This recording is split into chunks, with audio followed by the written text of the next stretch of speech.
You're listening to the Ordinary Joe's podcast with Joe D and Eric B. The Ordinary Joe's podcast. Okay, we are back. Different segment today. Today we're going to talk about something really different. We're going to talk about what we wanted to be growing up. Be meaning work-wise, if you wanted to be a fire truck, like I asked my boy Sean Garnett what he wanted to be growing up. He said he always wanted to be a fire truck. And I was like, okay. The truck? A truck. The actual truck? Truck. Yeah. I was like, all right, he wanted to be a fire truck. Okay. So if that's what you wanted to be growing up, that's what we're talking about today. We're going to talk about what you wanted to be growing up, what you ended up becoming, the many jobs that we've had growing up, the job that we're currently in, and maybe it's not too late to start something new. It's never too late to start something new. I'm talking out of experience with that, but we're going to go move along and get this started. I am Eric B. And I'm Joe D. And we are the Ordinary Joes. Hey, there you go.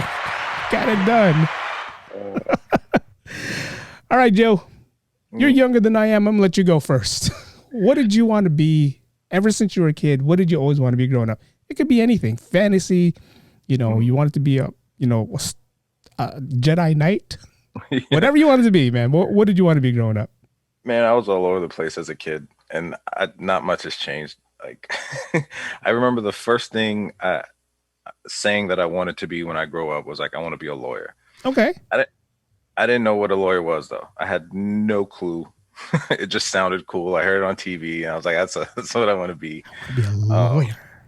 And I found out. Then I got a little older, and I figured out what a lawyer was. And I was like, nah, I don't want to do that. Yeah.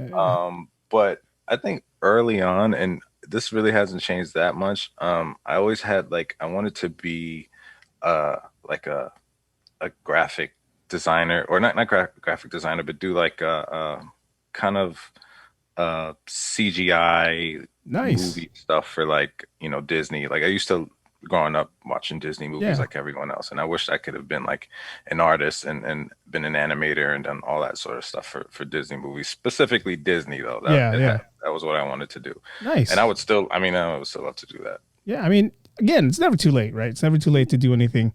If you have dreams and aspirations, you can actually still do what you want to do. But yeah, that's pretty cool, man. And what made you, or what happened? What happened along the way that, it didn't come true, or it didn't happen? Yeah. A lot of reasons. I mean, I got into sports, which, chewed up a good chunk of time. And just, I still draw, I still do art, but, I've always been interested in so many things, you know what I mean? Like I'll obsess over one thing for a while, and then I'll see something else, it's like, ooh, bright shiny thing, and then I start doing something else and I'll obsess over that. And but for me, that's how I know the things that I really truly love, or the things I always go back to. And drawing's one of them, music's another. So but I don't know, I mean, I never, I was a slacker in school, man. Like that's a high school. I got lazy and I didn't really have any direction. So I think that's what started my whole job searching venture. What you wanted to do, man, that's crazy, right? Life, man. Well, with me, I guess growing up, I wanted to do a lot of cool, exciting things. And one of them was, I grew up watching the TV show Chips with Ponch and John riding the motorcycles around California or LA.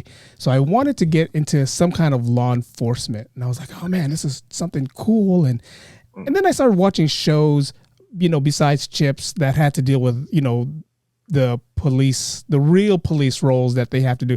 You're not just riding around with a motorcycle and chasing, you got to go through the whole arrest process. And I was like, I'm not sure if I want to do that, and a cop buddy of mine, growing up when we were kids, he always wanted to be a cop, and he ended up becoming a cop, and his dad was a cop. So he kind of just followed in that line. So when I, picked his brain at, like 10, 11 years old, and I said, hey, Mr. Johnson, I want to be a cop one day. And he flat out said, you know what, Eric, you're too soft. And I was like, oh, why? He goes, no offense, son. He goes, but there's cops that could be soft and still be a good cop. But the way I see you, that reaction you just gave me right now, you're too soft. I don't think, when you're arresting somebody, you got to say, we're going to arrest you right now. Put your hands behind your back. You seem like more the type like, excuse me, sir, can we arrest you? That's tough. Which I was like, yeah, I probably will be that type of person where I'll do that. So I was like, all right. Then I wanted to be a fire department or fireman, firefighter. And then, same thing. I was like, oh, you got to pass what test? You got to go up how many stairs with how much on your weight? Yeah. Yeah. And just like you, when I got to high school, high school is supposed to be the time that we figure out what we want to be and what we want to do growing up. And just like you, I like to doodle, I like to draw, but it wasn't to a point where I can say I want to do CGI or anything like that. My mom was trying to force me to be an architect, go into architectural design. You can do that. She was always embedded that in my head to do that. And then there was also the whole, Filipinos and engineers, besides nurses, besides nursing, it was like the guys were the engineers, the girls were the nurses. That's just how it was back then, not being sexist. That's just how it was back then. So my mom was trying to put the whole, you're going to be an engineer. I want you to be an engineer, or I want you to be an architect. But like you said, no direction. High school was kind of like whatever. So I was thinking for the longest time, I'm going to be an NFL player, a basketball star, even make the minor leagues in baseball. I mean, I had this whole fruition that I'm going to be an athlete, right, of some sort. And, you remember that line in Rudy when the guy goes, you're 5 foot nothing, 100 and nothing, no athletic sport whatsoever. Yeah, that's kind of how I was in high school. I was athletic, but I was 5 foot nothing and 100 and nothing. So in a world of giants, it was kind of hard for me to see myself playing in the NFL, playing in the NBA, and So that dream kind of shot down real quick. But it's funny though, real quick, just to throw this in. At the age of 13, I was 13 years old. My dad used to work at a company called Fortune Cookie Company, and it was somewhere there on Otis, south of Market. And it was a fortune cookie company. They made fortune cookies, you made deliveries. So my dad hooked it up and got me a job, under the table job. I was 13 years old, of course, Asian guy, Chinese guy. Greg was the owner, cool guy. I worked there on Saturdays, and all I did was help make sesame cookies. I don't know if you guys ever remember sesame cookies. Yeah, so I helped made sesame cookies, and then we delivered to Chinatown on Saturdays. We delivered fortune cookies to Chinatown on Saturdays. So the cool perks about that was at the age of 13, I'm getting paid like $100 in cash at the end of the day, right? Damn. So you're like, wow, I've never seen so many 20s in my life, So like every Saturday, exactly. So every Saturday I would get paid $100, 120, 130. And all I did exactly was make fortune cookie. Or not, I couldn't touch the fortune cookie machine. We would just make sesame cookies and deliver fortune cookies. It was a cool, fun experience, but it made me realize the whole child labor law later on in life. I was like, dude, there was a bunch of 12 and 13-year-olds in this place. And we had one guy who was 18. He was our supervisor. And that was it. But it was cool. It was a cool, fun experience again. That was the first official. I don't call it official because I didn't have to fill out a W-2, but it was the first job I ever had growing up, which was pretty cool. Yeah, no, that counts. I was going to ask, was that your first job? Because same for me. I was 12 years old when I got my first job, and it was paper boy. Nice. Right. We had just been in the neighborhood for like maybe 2 years or so, and a couple of my friends had already done it, and our neighbor did it. So I was like, oh, I can do that. And the paper route, I guess, that was for my neighborhood had opened up. The kid that did it left it, so I was like, I'll try it. I'll give it a shot. And the same thing, I'm pretty sure you have to be at least 15 to to work legally. Yeah.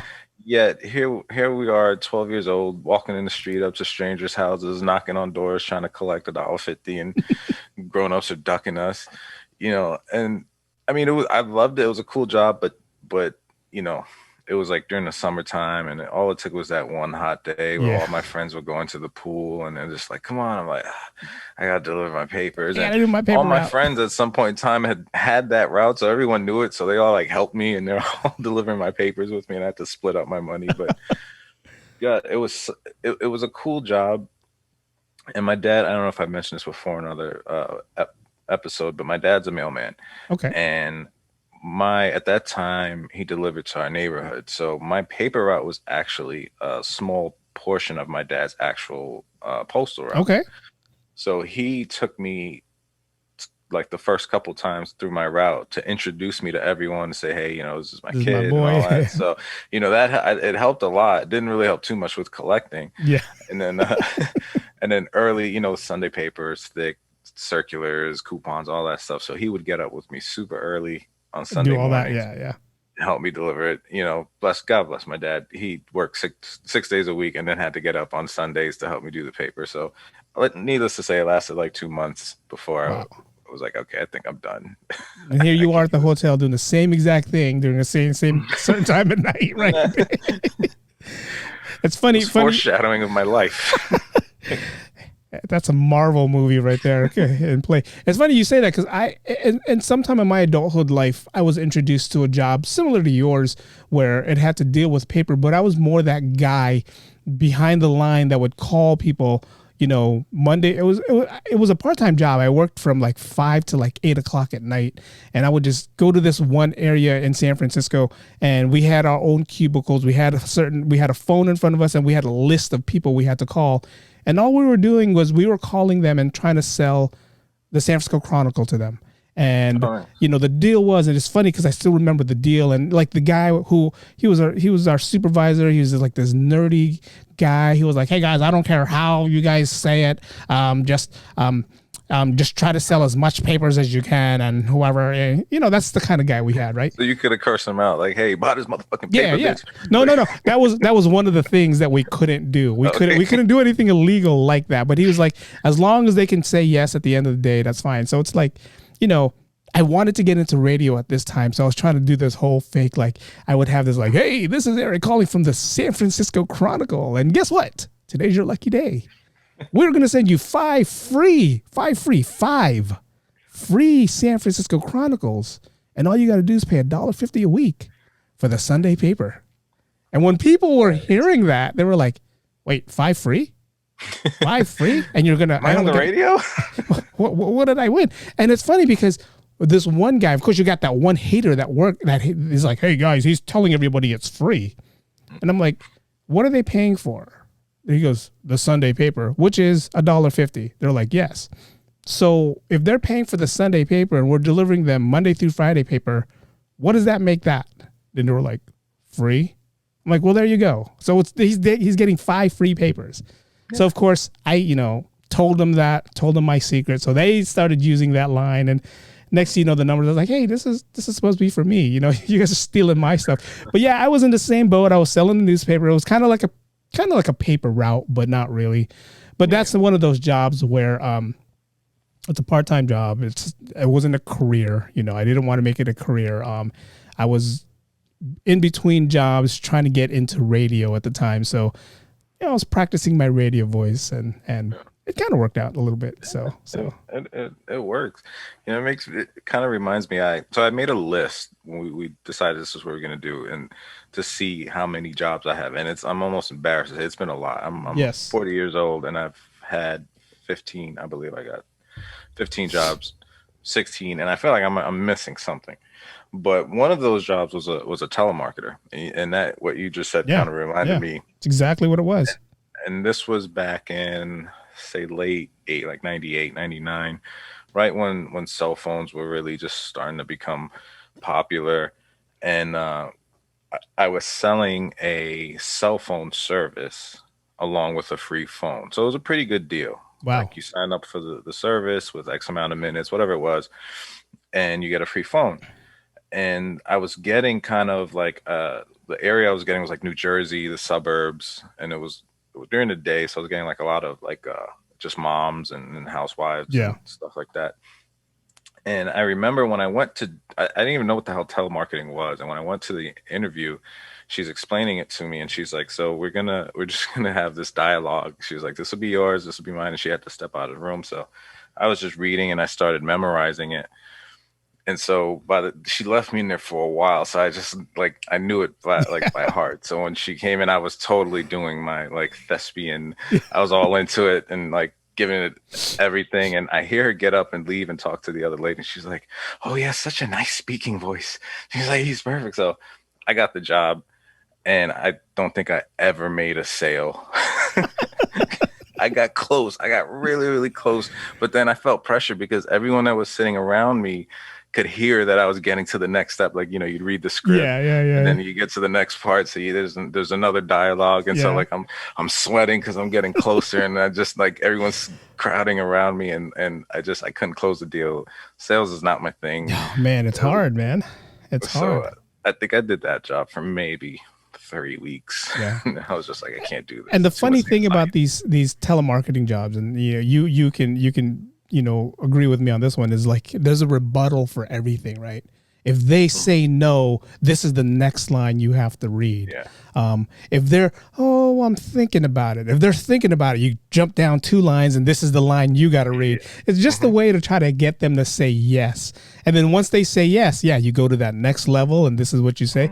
It's not an easy job. I mean, you pretty much got to sell yourself to the devil to sell whatever you guys were selling back then. But it's a difficult, telemarketing is not easy, man. It's, for you guys who do it, and that's your career, man. Props to you guys, because Yeah, and you really gotta be able to like think on your feet. Yeah, you're on your toes. Like you feel like the superhero movies, the guy in the chair that's like, make a left here, run down the step. Like you literally, like you said, you're just going down to this page, going back to that. And I could that shout out to people that do that stuff. And that's the funny thing, when I was selling the newspaper, with the voice, the phony voice that I was using, I was getting so many yeses that like, okay, we'll buy it from you. Okay, we'll buy it from you. That the one time or the few times people said yes or no, I didn't know what to say. They're like, no. I'm like, no. It's like, hold on. So you can hear the paper in the background, right? I'm like, oh, what do I say after no? Half the time I would just hang up on them. Okay, thank you. Click. I didn't even go to the next rebuttal because it's like, okay, forget it. You don't want it. Fine. No. I mean, that's better. You're not wasting time. Let me get to the next call. I would say after the fortune cookie, when I finally got a legal job where I had to show my social security card and all that stuff, I worked at a movie theater in Daly City. And the theater was called Cineplex Odeon Plaza Twin Cinemas, which is no longer here. If you go to Daly City on Gellert, not Gellert, is it Gellert? Yeah, Gellert, where the PetSmart is, across the street from Boston Market, where Moonstar Restaurant, that little area over there. There used to be 2 theaters over there. They're we called them the booby theaters because that's exactly what it looked like if you looked at it from top. Because there were 2 dome theaters, and it was a cool thing. The only bad thing was it was in Daly City. I lived in San Francisco, and I was still in high school. And having to have my dad drive me to Daly City like on a Thursday, and like when you're underage, I don't know how it was in New York, but here in San Francisco, if you were underage, you could only work a certain amount of hours if you were still in high school. So my hours was always like 5 to 10 or 5 to 11, which was kind of like the evening shift. On Saturdays, we worked a little longer. I was able to work, in the mornings. But that was probably at a young age, it was probably the funnest job I've had. When you're 14, 15, 16 years old and you can get all you can eat popcorn, all you can eat soda, and you get to watch whatever movies that came out, was kind of like the coolest, funnest thing you can have. That sounds like a dope job now. Yeah. Did you sneak your friends in to watch movies? It's funny. It's funny because we had one of the most strict manager around, and this movie theater, everybody knew everybody. Everybody knew everybody. Even the managers, when the people were coming in, knew who these people were. Back then in the 80s, Daly City was big, but not that big, right? So if you lived in Daly City, you knew who everybody was. So it was hard for me to sneak people in. But again, he was strict, but he was cool. So if I would say, hey, my parents are here and they want to watch this movie, yeah, go ahead, let him in. But he does the whole, you got to do the whole ticket thing to make it be legit, kind of thing. It was cool. But yeah, we had other friends that, like, hey man, I'm going to sneak these 2 guys in. Can you just let them in? And we were stupid back then. We were dumb back then. It's like, we would try to like leave the back door open for these guys to sneak in. And we would tell them, come in at this time, because this is when the theater's crowded. when realistically, all we had to do was stand at the front door, have them pretend they're giving us a ticket, Yeah. and then walk them in that way. Thinking about how dumb we were back then, we're like, why don't we do it that way? You know? But yeah, it was pretty that intense when you came to, like when you're trying to sneak somebody in, you're like, all right, here's what we're gonna do, guys. Don't fuck this up, all right? Don't fuck this up. Act natural. And of course, you have those guys coming in, and they're coming from an exit, and you got people sitting in the chairs, and they're like, who the hell are they? And you're telling your friends, try to look as natural as you can, and they're sitting here like, we just snuck into a movie theater. It's like, oh my God. Oh man, that's cool. I wish I had a cool job like that when I was in high school, because the job I had sucked. I worked in a deli, and I got the job from a friend. Suck? Really? Well, the deli that I worked at sucked. Okay. Let's hear this. Let's hear why. Yeah, only because where I went to high school, there was a vocational high school literally down the street, two blocks away. Okay. So there was a huge concentration of high school kids, at that time when everybody gets out of school. Yeah, that sounds bad already. Right. Exactly.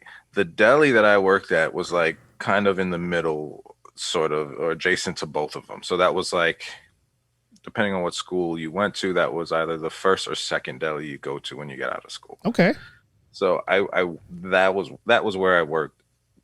I got the job from a friend, and he got a better job. He gave me that job. He just hooked it up. He knew the guy. I got paid like little to nothing, and it was just straight manual labor. I spent most of my day in the basement, like moving, something you would probably need to lift like pallets with. Yeah. But I was just moving like rows and rows of like cases of drinks and beers, and just constantly. It was a pretty busy deli, still is to this day.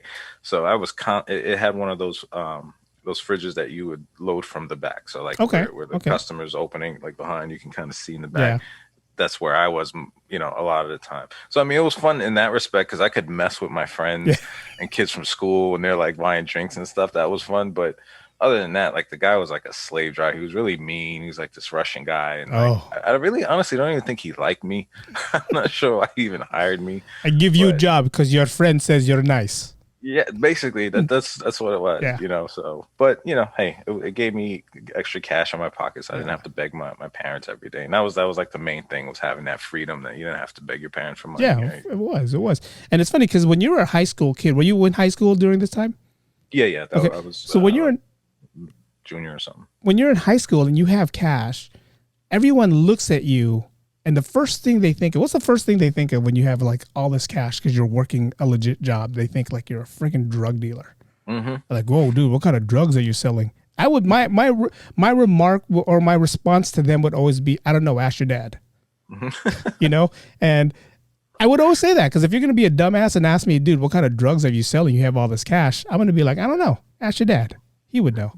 They didn't have to ask me, because I spent most of my money on weed anyway. So I wasn't a drug dealer, but I probably got drugs on me.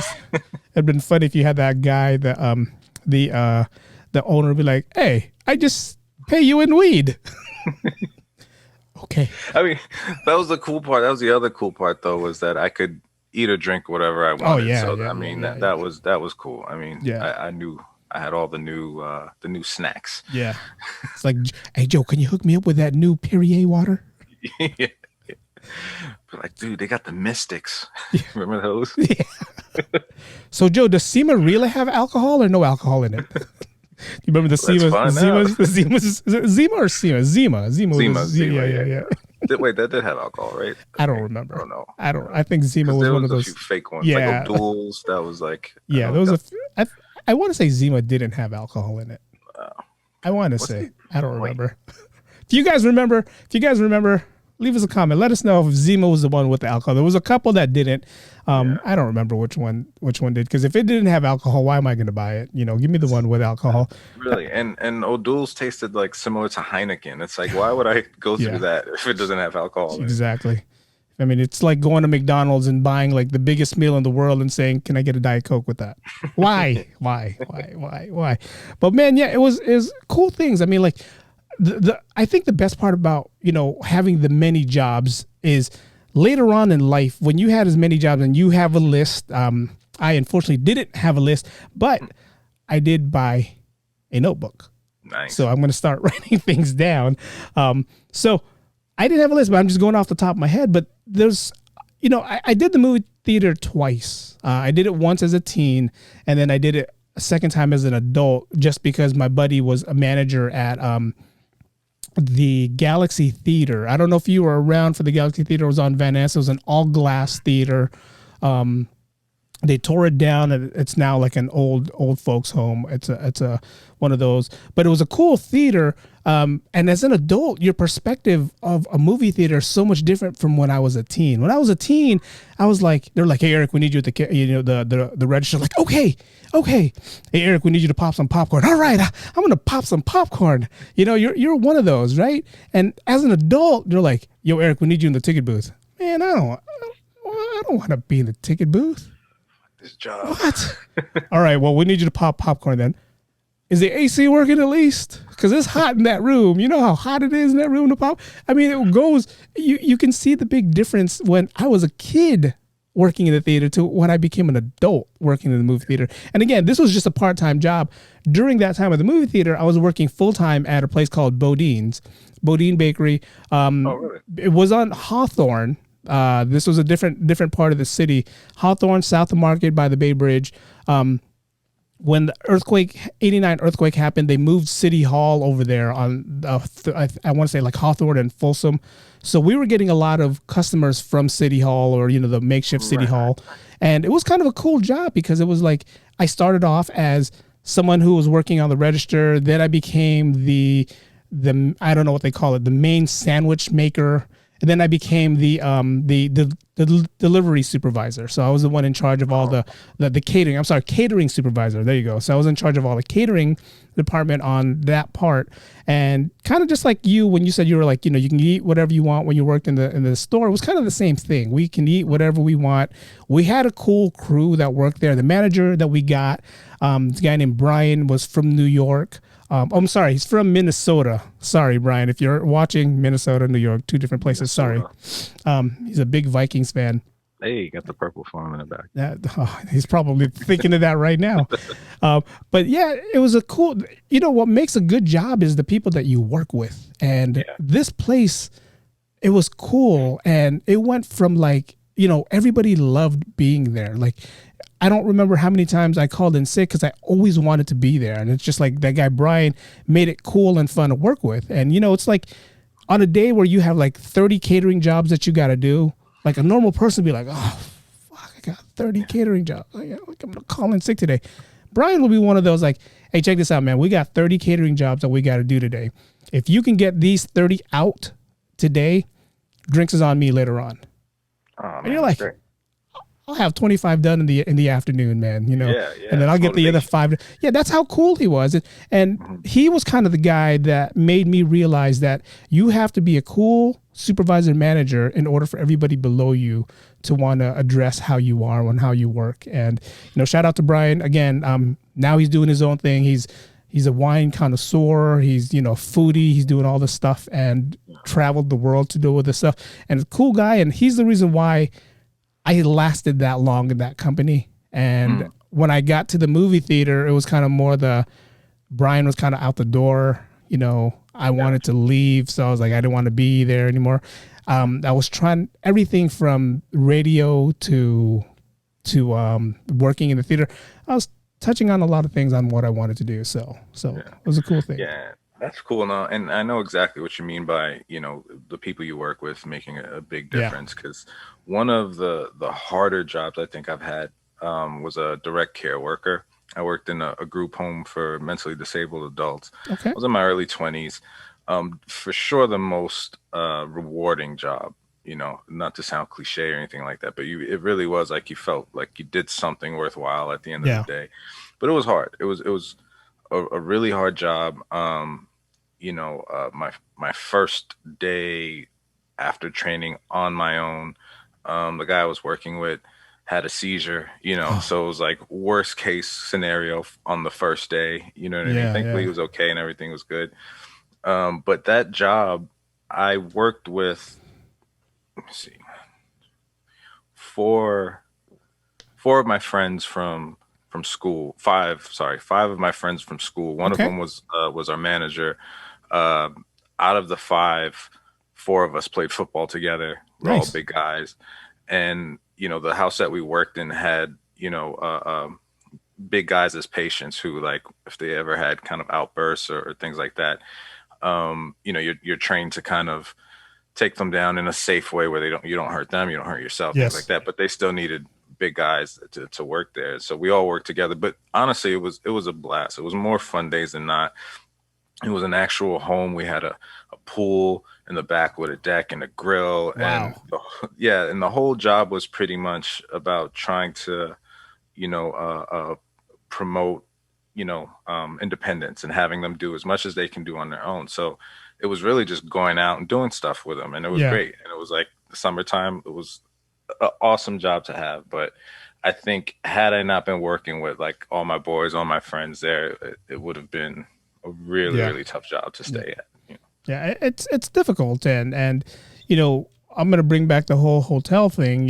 When you Mm. worked, especially that graveyard shift that I started with, if some of the guys were cool to work with, some of them, you had your lazy fucks that just did what they had to do for the 8 hours and then they That bounced, right? doesn't change. Yeah. So it was kind of like that. And you had to, if you have a job where, and I've gotten a lot of jobs, I'm pretty sure you have as well, where you couldn't get along with anyone or no one there, saw the same thing you were looking at.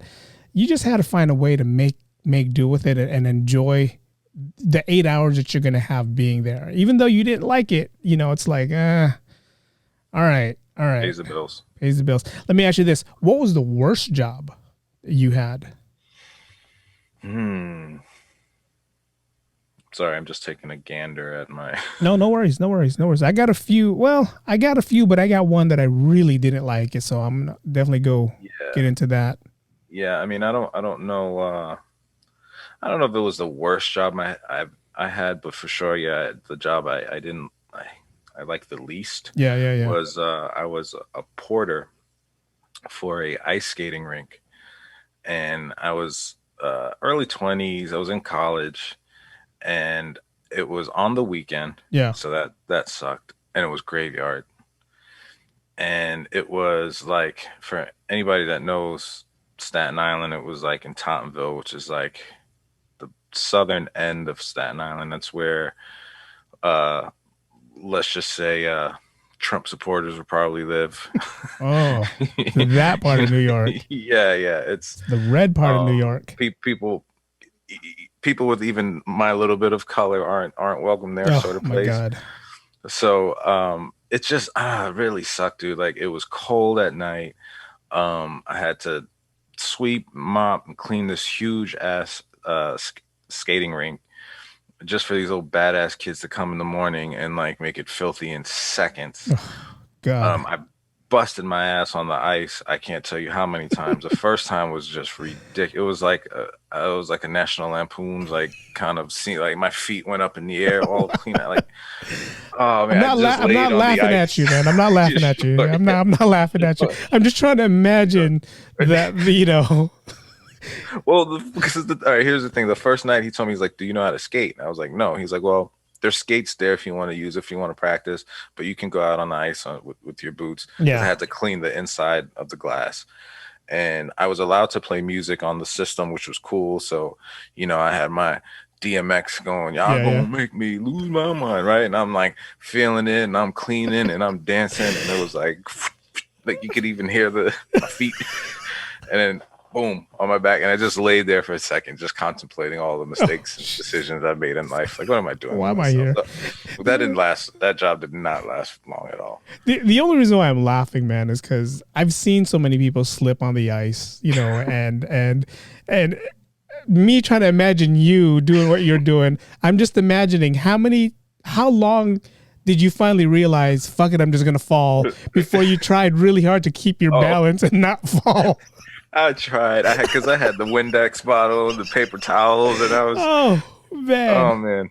Yeah. No, man. Yeah, man. It's just again. I'm not laughing at you. I'm just vividing in my, imagining in my head the whoa, let me try to keep my balance, and pretty sure you threw the Windex and you threw the towel and you tried really hard to, man. Yeah.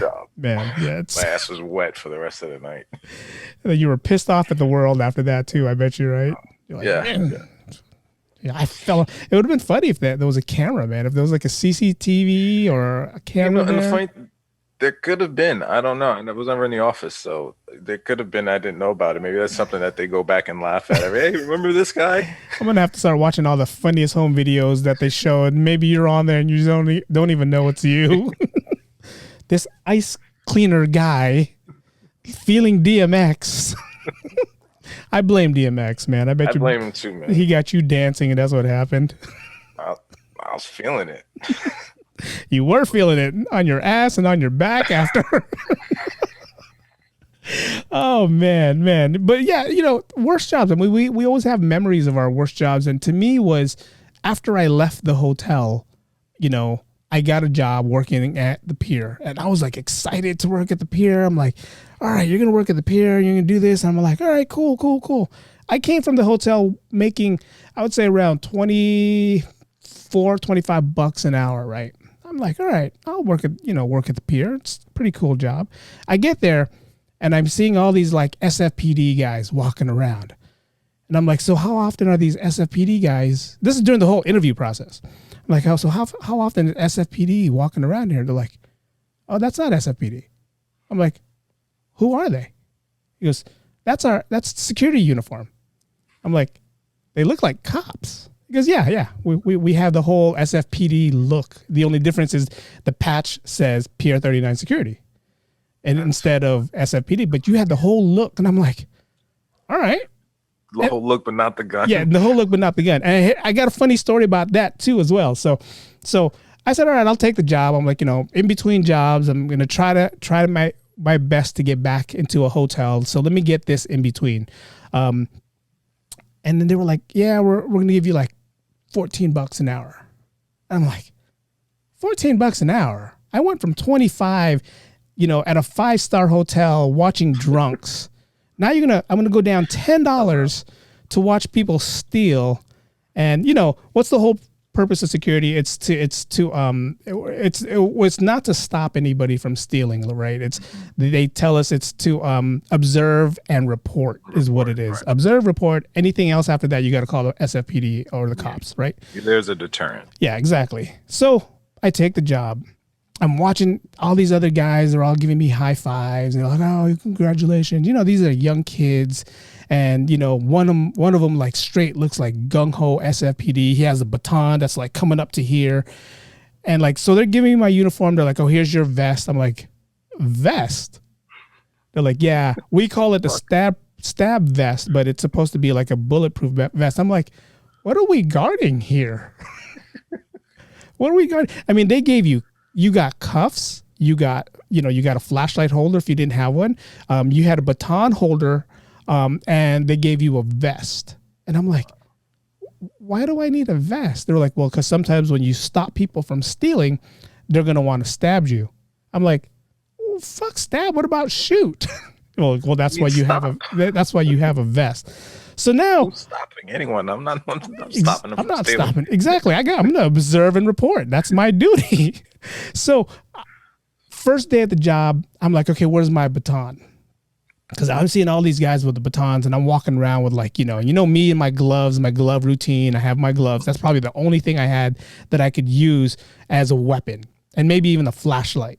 They're like, oh, you got to pass your 30-day probation, and then you have to pass some kind of baton test. I'm like, why? Twirling. Yeah. I was like, why? They're like, well, we just want to make sure you know how to use it. I'm like, how to hit someone over the head with it? I'm like, no, there's other ways. So they're telling me like, you got to learn how to like arrest somebody with a baton. I said, arrest? What are we doing here? So I'm getting this thing, shout out to my Pier 39 friends. I still have a few guys there, you guys there, I'm not making fun of you guys. I'm just making fun of the process that I had to go through and what was going through my head. But I was like, we're security guards here. What are we doing? What are we, and maybe the first full day I realized how bad it was, because here I am like just second guessing everything, right? And then you hear on the radio like two guys, and they're using code words, right? Two, males, whatever the code word was for that, standing by the Hickory store. And then next thing like two BML males running down southbound and they stole. I'm like, all right. The next like everyone's like scattering towards that direction. And I'm like, what are you guys doing? Now let me ask you, when they call stuff in, I always wonder this with police and stuff, when they're like, he's headed northbound on whatever. I'm like, which way's north? Yeah. Yeah. I know about my compass. It was so bad that I had to learn the police alphabet. I had to learn that, I had to learn it by heart. And the same thing, like you said, I was standing in the middle of the pier. They were like, if I'm running northbound, which direction am I going? And I had to give them a point. Like, you're running towards the candy factory. They're like, good. If I'm running westbound, and I had to tell them points of the pier where the directions were. But in the heat of the moment, when they're like, they're going southbound, you're like, right, south is this way. There's a couple times where they're saying you're running southbound, and I'm not lying. I went the wrong direction, and I'm like, fuck, they said south, right? It's like, damn it. But for $14 an hour, chasing people that stole maybe like a sweatshirt that says "I Heart San Francisco," wasn't worth it to me. I'm like, and the funny thing was, it was the evening shift. Then I got switched to the day shift, which I liked even better. But the bad part about the day shift was you got a lot of sun. And I don't know if you remember me that time where I had the raccoon tan line where my face was dark, but my glasses weren't. Yeah. They were like stand under a tree. And we were, we were posted in spots during the daytime, like 80-degree weather, and there's no tree that you can hide. And yeah, they're like, wear a hat. I'm like, fuck, dude, fuck a hat. Shit's fucking hot over here. To me, I want to say that's probably the worst job ever, just because the pay, the shit we had to do to try to protect the pier. And again, I'm not making fun of the people that's still there. And I know there's some of you guys that are still there. And the thing that kind of killed me was one of the guys, he was a supervisor. When he said, when I said, yeah, $14 an hour is a little too low. He goes, well, what are you looking at? I'm like, I was hoping at least 16 or 18 bucks an hour. They're like, $16 an hour. I'm not even there yet. And I'm like, oh shit, I gotta go. Yeah. I gotta go. I gotta go. I don't want to be here if that's the reason why you're still here. But yeah, it's the worst job. Yeah, worst job. I could easily see that. Yeah, I mean that shit goes down at the pier, man. Yeah. And then not only that, but again, you had to deal with 4th of July, you had to deal with New Year's Eve, you had to deal with all that stuff. So I'm kind of glad that by the time I left there, I went to another hotel. I got a job at another hotel, which wasn't the best hotel in the world either, because those guys were dumbasses also. Yeah. That's when I said, I'm 40 years old. I think I'm going back to school. I think I'm going back to school. I think I'm going to go into the medical field like every Filipino should. Hey, good choice. And yeah, here I am, close to 50, and I'm doing what I should have done after high school. Hey, listen, some of us are late bloomers. I'm one of them. Yeah. But here's the thing. Here's the funny thing that we're talking about these job things is that ever since I started this podcast, and if you guys knew me at the time working in the radio station, I loved working at the radio station, but I wasn't one of those big guys that everybody knew my name at the radio station. I was the weekend jock that, Eric would get on the air every now and then, and maybe even part-time, like, oh, someone's calling in sick for the 2 weeks. Can you do his show for 2 weeks? Yes, I'll be there. I'll be more than happy to do it. And it was fun. It was like addictive. And now that we're doing this and, I'm hearing my voice go from the mic to my headphones, I'm like, I think I kind of like this again. Yeah, I think I kind of like this whole radio thing again. So any of you guys out there who needs like a part-time jock, I know how to use a board. I think I do. I think I remember. Let me know. Services for hire. Yes. I think for me, one of for sure the most physically demanding jobs I've had, but probably one of the most fun jobs I've had was when I worked for FedEx. Mm. Um, that one was it was cool because it, you know, and shout out to I don't even want to say his name because I we do stuff together too. So, but you know, I have a friend, good friend, who also works for FedEx, and he'll bust my chops because the station that I worked at, we didn't deliver boxes. What we did was deliver like those FedEx envelopes and what they call fat packs and stuff Okay. like that. Yeah. So Yeah. I was essentially a mailman in a FedEx uniform, Yeah. right? And so you'd see me two big bags walking down the street making deliveries.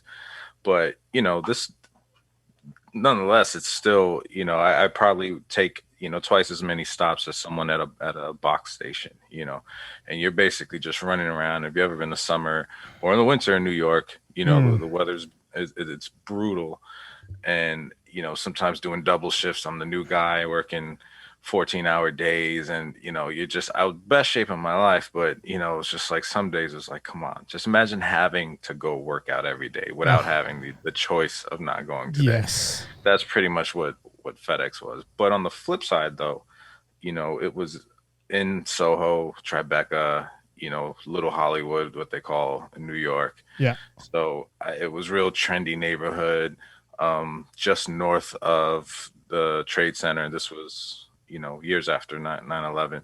Um, you know, just the whole vibe of the area, you know, seeing celebrities all day. They're my customers. Being outside, it was just one of really my fun jobs, enjoyable jobs. Like Nice.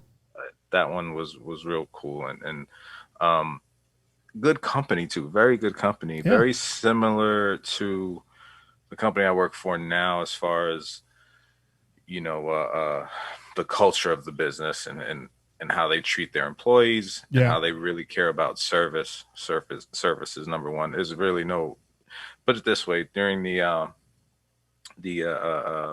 economy crapping out in what, oh 08, oh 09, you know, FedEx had a no fire policy, no Yeah. termination Yeah. policy. So you would keep your job. They can't guarantee you got all your hours, but you weren't getting fired. And at that time, that was huge. I mean, I there was a lot of people losing work, losing money in the stock market, stuff like that. So to be able to still work and have fun doing my job, and then I was, you know, my mid to late 20s, so going out every weekend and having a blast. It was I was learning all the places to go now while I was Yeah. working. Like, well, I'm gonna check that place out this weekend. Oh, I'm going Go there. and Like check it this out. was, Yeah, that's a cool thing. yeah. Let me ask you this: you were you were working Monday through Friday, 9 to 5. Is that pretty much your schedule?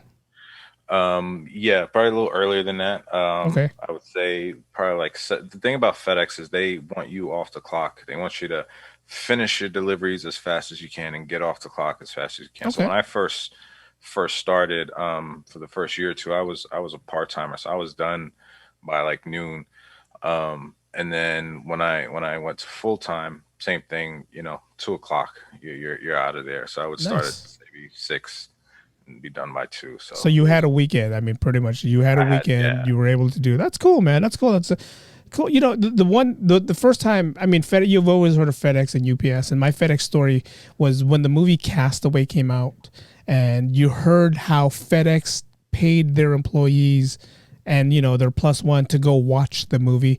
I thought that was the coolest thing in the world. I'm like, man, how many companies do you know would actually pay their employees? And only not, you know, it's pretty much because, you know, spoiler alert if you guys haven't seen Castaway, but you know, Tom Hanks worked for FedEx. And when you saw that, I was like, wow. And the fact that they still gave him his job right after when they found him.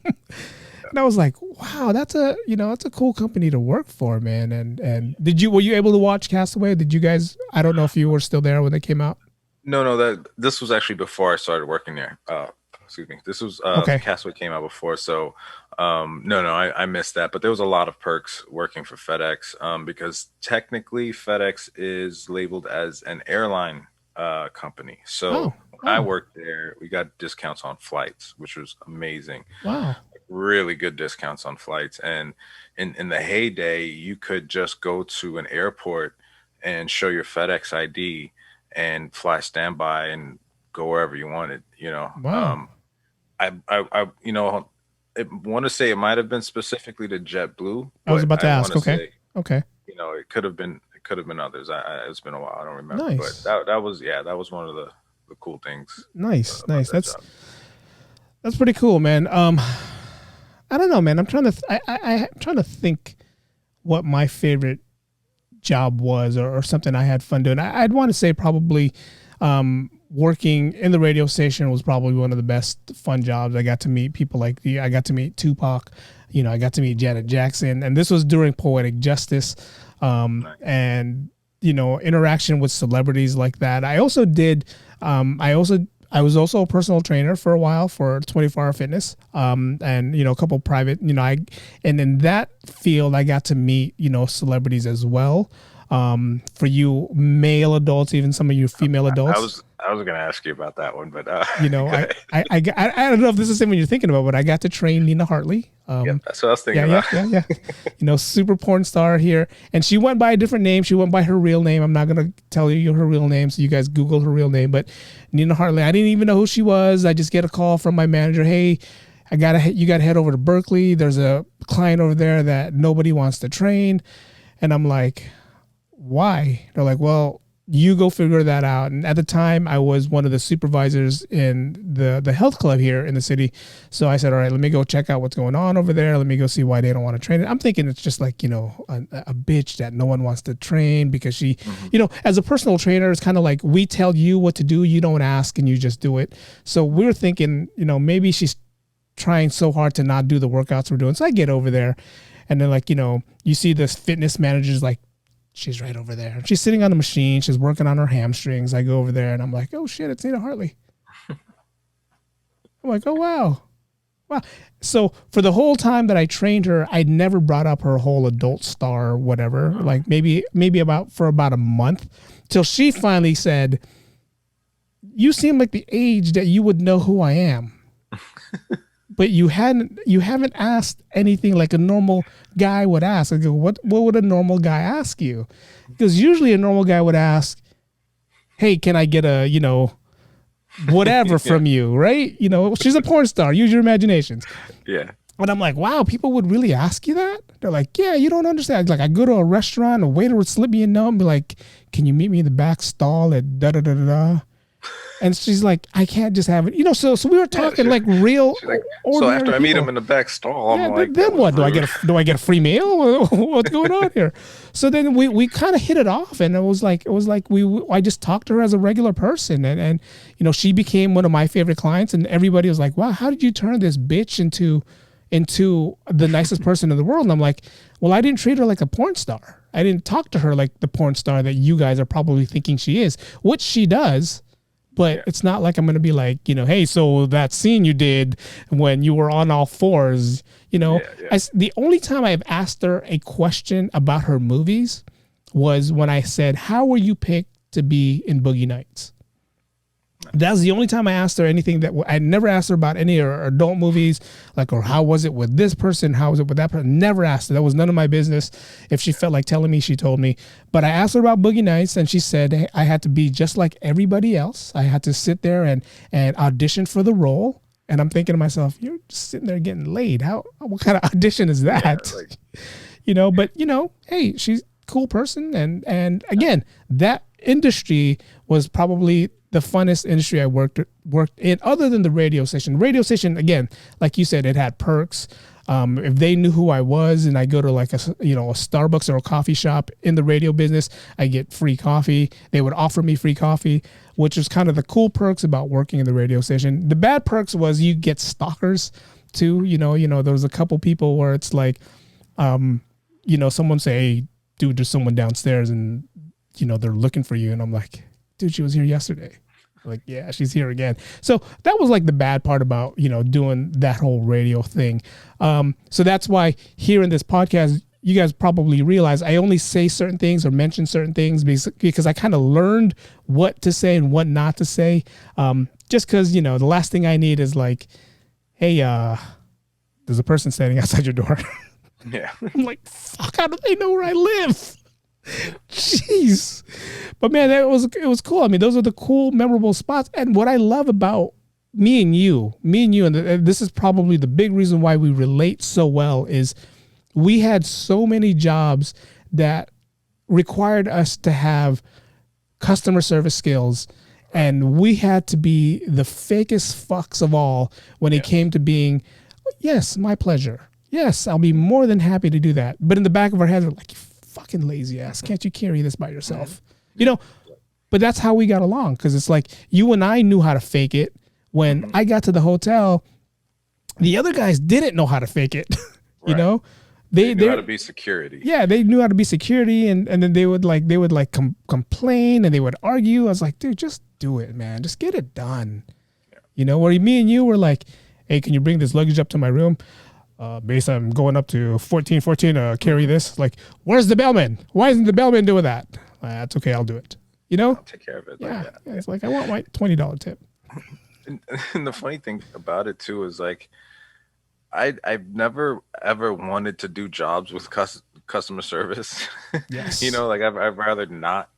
But because of my past jobs and you know, you get experience, and it leads to another job and you get more experience. Yes. It's just, that's the first thing that's my go-to. It's like, I have customer service experience. That goes a long way. You can get a lot of jobs if you know how to deal with people, especially now in a time where everyone grows up, you know, with a screen in their face, and they don't have actual human interaction. And it's socially awkward nowadays. To be able to speak to a different range of people, I think is you know, very valuable. It's definitely big. got. I mean, look this list. I mean, I'm not proud of it, but you know, I made the best of it. I mean, but it's kind of like there's a couple people that I work with now that they left. They came out of high school, went to vocational school, became the medical assistants that they are. This is the first job that they ever got outside of, you know, the vocational school that they were. Maybe like a couple of, like, you know, retail stores that they did as high school kids. But other than that, this is their first job. And I can see in their people skills how they are, because sometimes you have certain people that don't know how to speak to certain people, or like, you know, I'm in the medical field, but I try to tell the people that I work with, it's customer service first. So you have to make them feel like we want them here. And, you know, my whole theory is kill them with kindness kind of thing. Even if they're treating you like shit, you know, with this whole COVID-19 going on, you don't know how many times we got to tell patients, please keep your mask on, even when we're not in the room. And then you walk in the room and their mask is like down to here, and they're like, oh, I didn't think you were coming in right away. I'm like, you know, I mean, you still got to find that fine line where you still have to be polite, but still have to be, you know, give that authority. Like, hey, you have to have your mask on.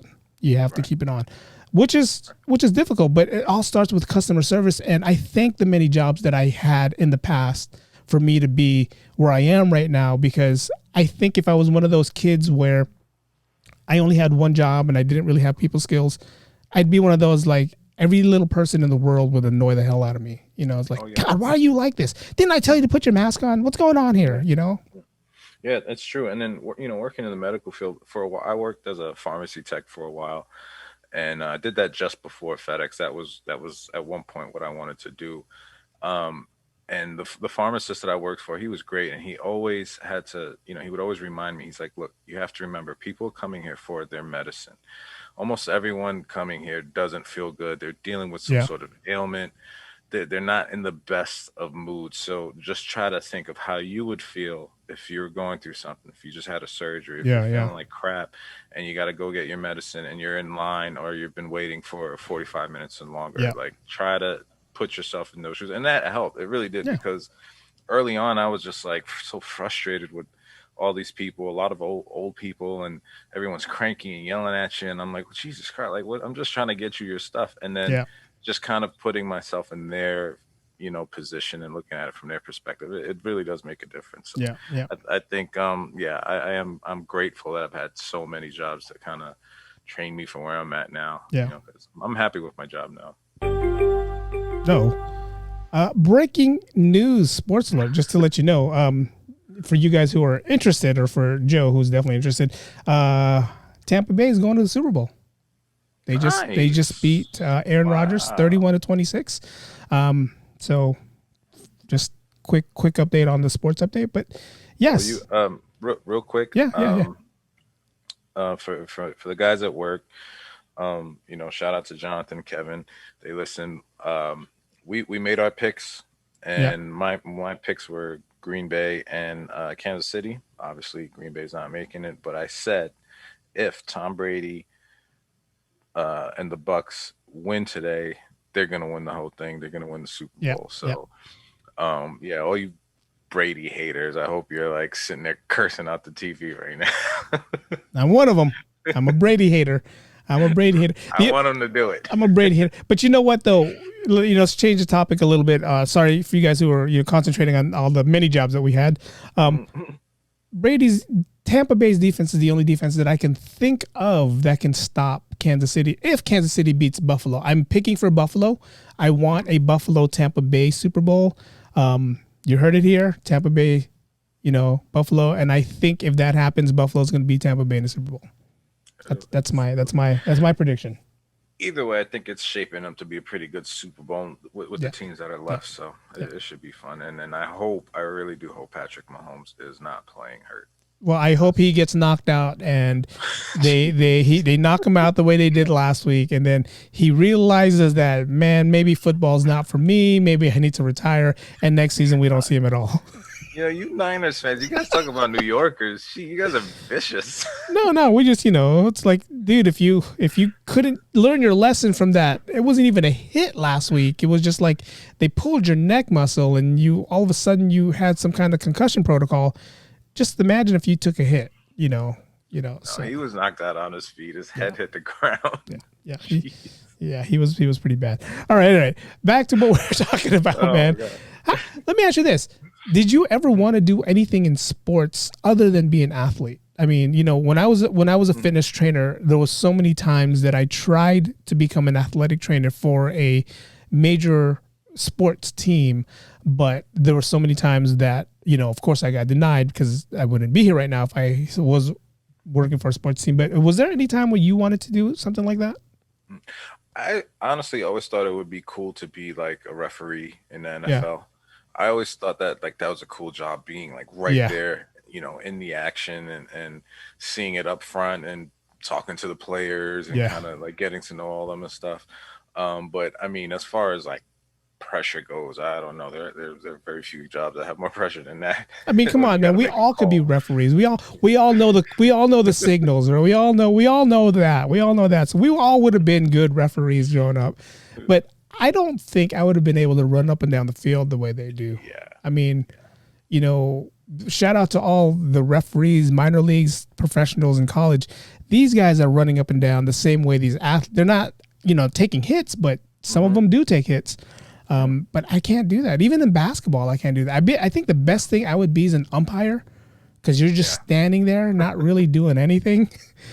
But basketball, soccer, hockey, NFL, those are some athletic referees. When you see Ed Hockley, remember Ed Hockley for the NFL? That guy is huge. He's buff. Ripped. Yeah. The time that we were in the hotel together, and the Giants played the Niners. Fuck you for reminding me that.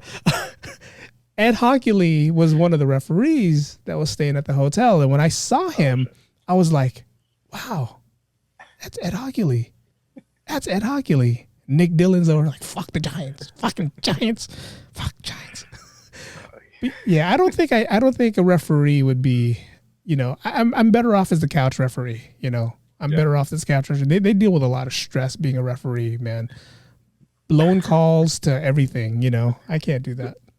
Doing radio and stuff. Did you ever, want to be like an announcer or something? Yes. Funny you mentioned that, man. I have that written down. I just forgot about it. When AT&T Park first opened up, they were auditioning for announcers. And that's where the Giants, San Francisco Giants, play right now.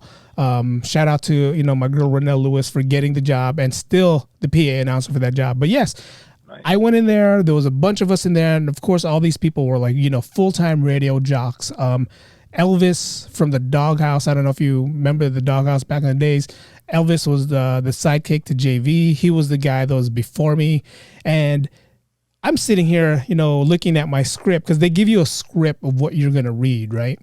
I'm sitting here. He's sitting in front of me because he's the first one before me. And he's like, now batting, now batting, now batting, now batting. So he's trying to go to different tones on how to say it.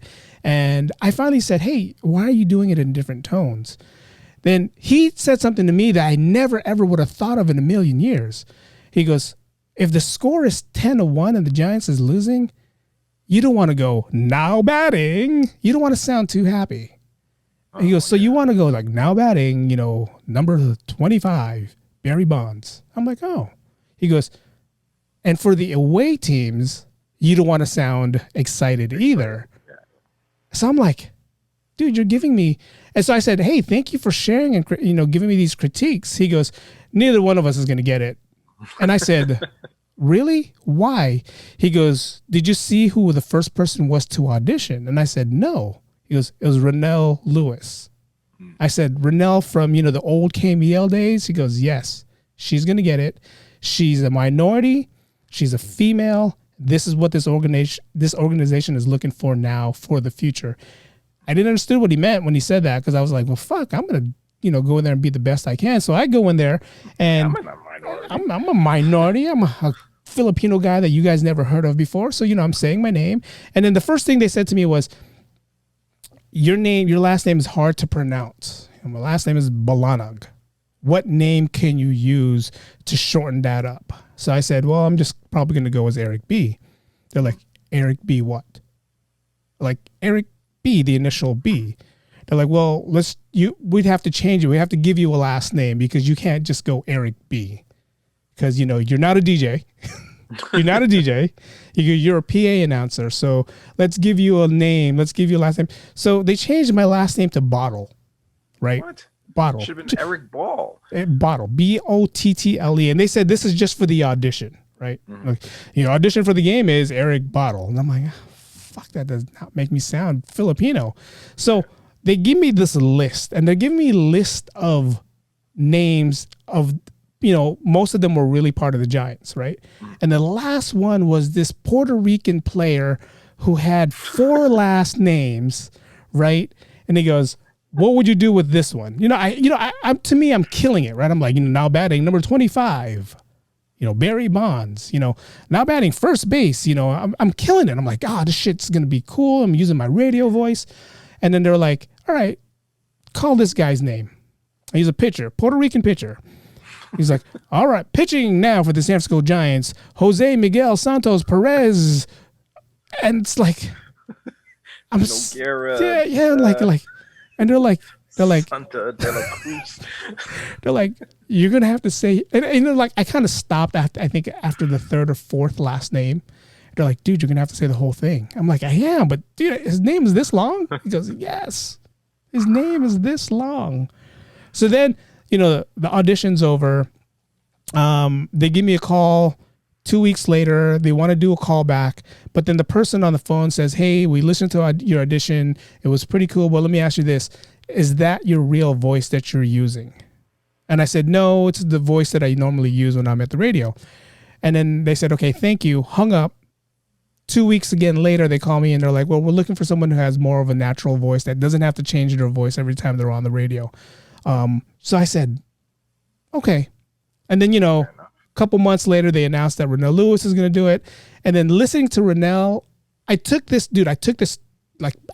bad. I was like, fuck, why did she, because she's a minority and she's a female. That's the reason why. But then I listened to her on the radio, which I haven't listened to her since she left KMEL. Then I listened to her PA announcing. I'm like, she's not changing her voice. She's keeping her original voice, the way she's talking on the radio to the way she's talking on the PA announcer. So it's like, props to her for that, and, Elvis, props to you, shout out to you for giving me that criteria. But then that kind of like ruined it for us because we do have the regular voice, which you hear now from me.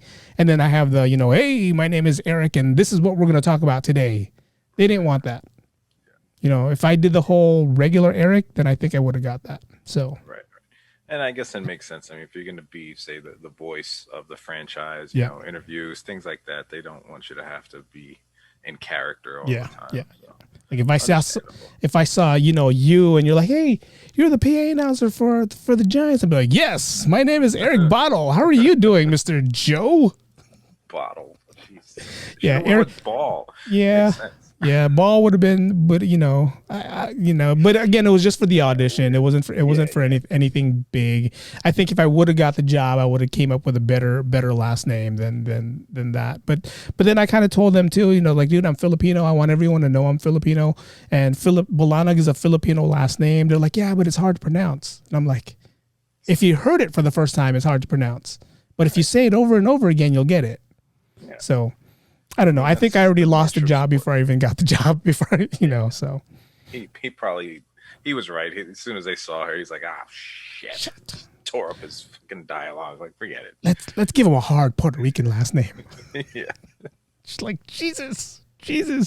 But man, again, I took from every job that I had, every job offer that I got, every interview that I went with, I took a little bit from that and put it into what I'm doing now with this podcast, in the vlogs that I put out on the vlogs, and at work on a regular 9 to 5. I put everything there on that, and which I'm grateful for. I mean, if I had to go back in the past and change a couple of things, I might tweak a little things here and now and then, like tell that old Eric, like, hey, do this instead of doing that, maybe that, but I probably wouldn't change anything, because everything I did in the past made me the better person, made me the person that I am today, which I'm grateful for.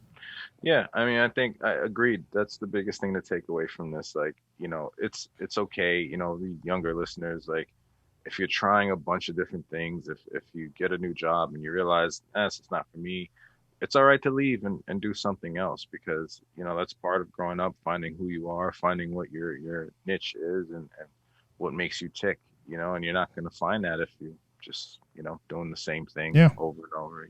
So I'm not saying that you have to get 15 different jobs, but even if you have a steady job that you like, and you're trying different hobbies or trying different things out, you're going to school, you want to do this, in the end or throughout the process, you're going to see how all of these things are just skills to add on to your arsenal, and you don't realize it at first until that second or third job where you're dealing with people again, and you remember when you used to work here and how you can handle it now. You're not nervous. You're not, so I don't know where all this experience is taking me next, but it's interesting to see.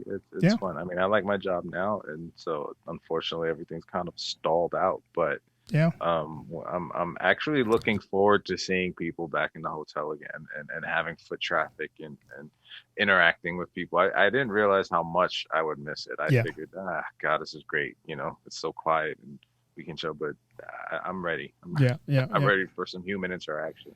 Yeah, even if it's with masks on. We are definitely, I and again, I'm gonna reiterate the reason why you and I get along so well is there's a lot of things we have in common, from when it comes to our people skills, to our work habits, to what we're doing now. And when I said I want to do a podcast, you were probably the first person I had in mind to want to do this with, because of the ideas you have. There's certain ideas you have that, I agree with, and the ideas you have, everything. If I give you an idea, you're like, hey, let's do that. I threw this idea out to you this week, and I said, hey, unless you have something else, let's talk about the jobs and what we wanted to be growing up.